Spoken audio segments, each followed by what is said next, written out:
If we want to be successful in business and in life, we've got to let go of perfectionism and caring what other people think and basically take massive imperfect action, with the key being imperfect. Now, for example, right now I've got a cold. I feel like crap. I sound like crap.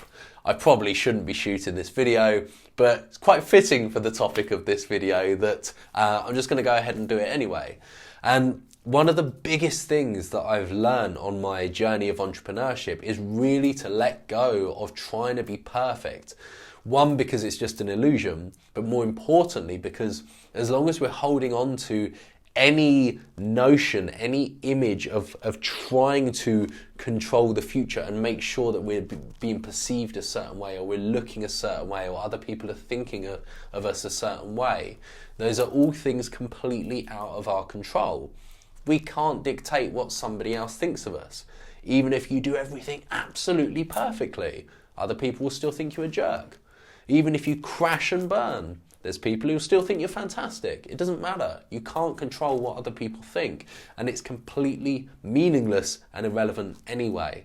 And when I truly got this, that's when my results in business started to seriously explode.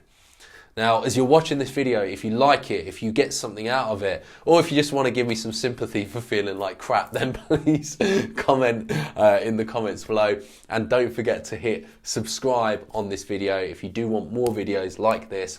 I do 3 per week, every week, either around online business or mindset and that side of things. All right, so what I'm also going to do is give you a little bit of an example right now of how throughout my journey of online business, I am constantly, all the time, the furthest thing from perfect possible. Here, check this out. He's ready to rock and roll. Let's get rid of my clothing. Not all of it though, because that would be weird. Except he doesn't have his books. Please go to my book. Okay, shit. Take your position. Now I'm recording. That's better. Over a decade now, and I've read his books. I'm starting this again. What the hell is the title of this video? Ooh. Okay, script is rolling. Okay.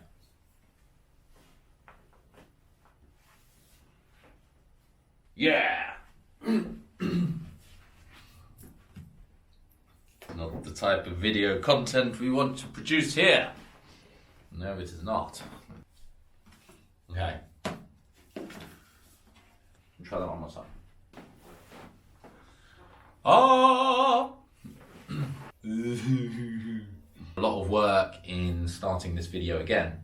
I followed Tony Robbins. I followed Tony Robbins like a sheep. Which is rolling. I work in. See, I came from a background in. Let's start again. La la la la. You know, I followed Tony, and I pretend to everyone else that I need to put these books down. Let's try that again. Let's rock and roll, y'all. See, I came from a background in corporate software. So, right, how far in are we? 3 minutes of dead footage, yay! And I'm going to share that with you right now. Couple of super quick shortcuts are with the tonality. I'm going to sneeze.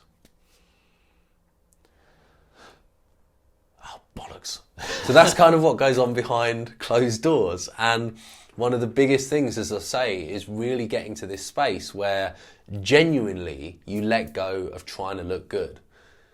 Because when you're in this space where you are trying to look good, you're trying to avoid looking bad, or more specifically avoiding looking bad, what you're essentially doing is you're creating an imagined future scenario, right, in which you look bad.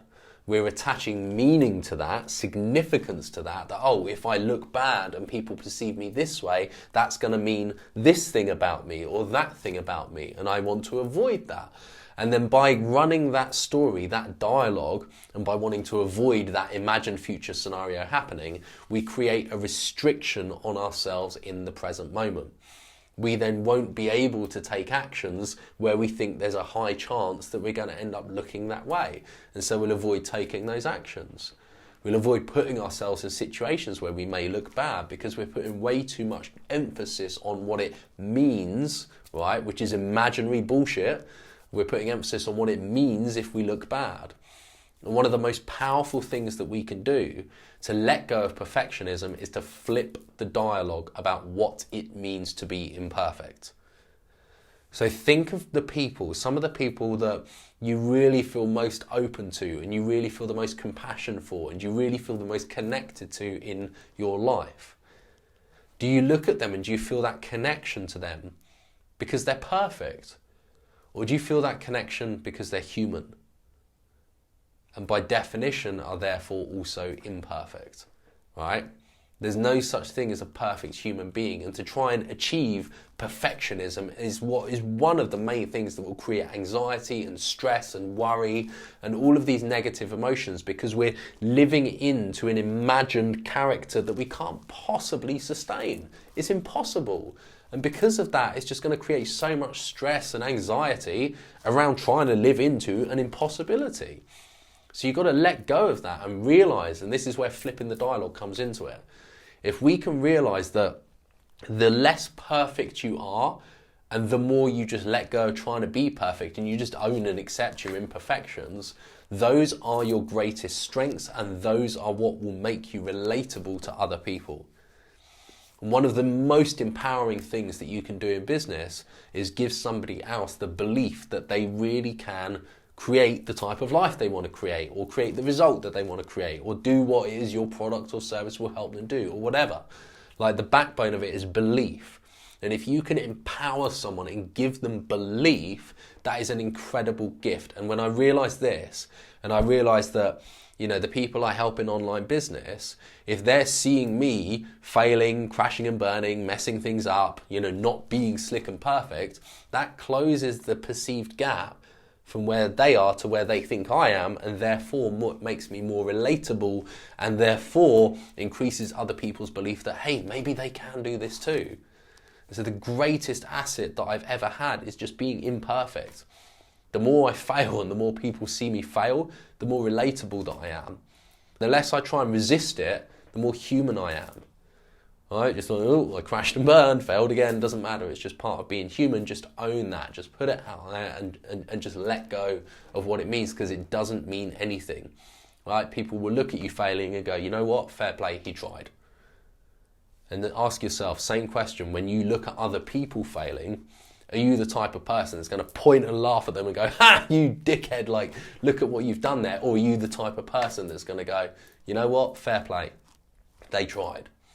And if you're the first type of person, well, you're creating a judgment that is then going to get mirrored back to you, and it means that you are then limited to doing things that will put you in that same situation where you will be judged in the same way that you judge others. Okay, so don't be the person that judges others for failing, because then you're creating an expectation that you have to live into. Otherwise, you're going to get judged by other people, and you're putting the meaning back on you by putting that meaning out to others. Does that make sense? Don't do that. When you become the type of person who will say, you know what, fair play, they just did it and took action, who cares if they failed, that's the response that you will get back. And that then frees you from having to be a certain way or having to look a certain way or avoid looking a certain way. Then you become unlimited. Then you can just take action, move forward, and failing doesn't mean anything. You let go of the attachment to what it means. All right, so hopefully this makes sense. Maybe it wasn't the most concise and clear message as always. Brain's a bit foggy today, but fingers crossed it has given you some value. If it has, please like this video and please comment below if you've got any suggestions, any other perspectives, or as I said, if you do just want to give me some sympathy for feeling like crap, you can do that as well. Comment below, and don't forget to hit subscribe, which you'll see in the bottom corner right now. Hit subscribe, hit the little notification bell, and you'll get a reminder every single time a new video goes live, which is multiple times per week. All right, thanks very much for watching. Enjoy the rest of your day, and I will speak to you soon. Bye for now.